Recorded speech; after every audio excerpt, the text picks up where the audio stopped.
കാണാതായ പൂജയെ കണ്ടെത്താനുള്ള ജോലി മാധുരി ഡൊമിനിക്കിനെ ഏൽപ്പിക്കുന്നു. കേസ് തെളിയിച്ചാൽ ഡൊമിനിക്കിന്റെ കടങ്ങൾ വീട്ടാമെന്ന് അവർ വാഗ്ദാനം ചെയ്യുന്നു. സ്വന്തം മകനെ നഷ്ടപ്പെട്ട വേദന അറിയാവുന്നതുകൊണ്ടാണ് മാധുരി ഇതിന് മുൻകൈയെടുക്കുന്നത്. ഇതിനിടയിൽ വിദേശത്തേക്ക് പോകുന്ന ഡൊമിനിക്കിന്റെ മുൻഭാര്യ തന്റെ വളർത്തുനായയെ ഡൊമിനിക്കിനെ ഏൽപ്പിക്കുന്നു. തുടർന്ന് ഡൊമിനിക്കും സഹായി വിക്കിയും ചേർന്ന് അന്വേഷണം ആരംഭിക്കുകയും പൂജയെ ശല്യം ചെയ്തിരുന്ന അൽവിയെ കണ്ടെത്തുകയും ചെയ്യുന്നു. അവനുമായുള്ള തർക്കം ഒരു വലിയ അടിയിൽ അവസാനിക്കുന്നു. അടിപിടിയെ തുടർന്ന് ഡൊമിനിക്കും വിക്കിയും ജയിലിലാകുന്നു. ഡൊമിനിക് വ്യാജ സർട്ടിഫിക്കറ്റ് കാണിച്ച് ജോലിയിൽ കയറി പുറത്താക്കപ്പെട്ട ആളാണെന്ന് ഇൻസ്പെക്ടർ വിക്കിയോട് പറയുന്നു. പിന്നീട് മാധുരി പോലീസ് സ്റ്റേഷനിൽ വന്ന് ഇവരെ ജാമ്യത്തിലിറക്കുന്നു. പൂജയുടെ മെമ്മറി കാർഡ് പരിശോധിച്ച അവർക്ക് പൂജയും കാർത്തിക്കും തമ്മിലുള്ള പ്രണയത്തിന്റെ ദൃശ്യങ്ങൾ കിട്ടുന്നു. 2 വർഷം മുമ്പ് ഒരു സ്ത്രീയുടെ സാരിയെ ചൊല്ലിയുണ്ടായ തർക്കമാണ് പൂജയും കാർത്തിക്കും വേർപിരിയാൻ കാരണമായതെന്ന് അവരുടെ സുഹൃത്ത് രമ്യ ഡൊമിനിക്കിനോട് പറയുന്നു. കാർത്തിക്കിനെ കണ്ടെത്താൻ തീരുമാനിക്കുന്ന ഡൊമിനിക്കും വിക്കിയും അവന്റെ ഗ്രാമത്തിലെത്തുകയും കാർത്തിക്കിന്റെ സഹോദരി നന്ദിതയെ പരിചയപ്പെടുകയും ചെയ്യുന്നു.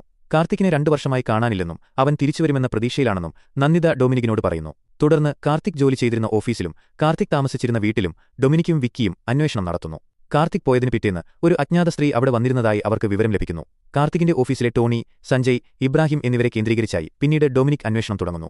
ഇതിൽ ടോണിയുടെ പെരുമാറ്റത്തിൽ വലിയ സംശയം തോന്നിയ ഡൊമിനിക് അവന് കാർത്തിക്കിനെ മിസ്സായതിൽ പങ്കുണ്ടെന്ന് ഉറപ്പിക്കുന്നു.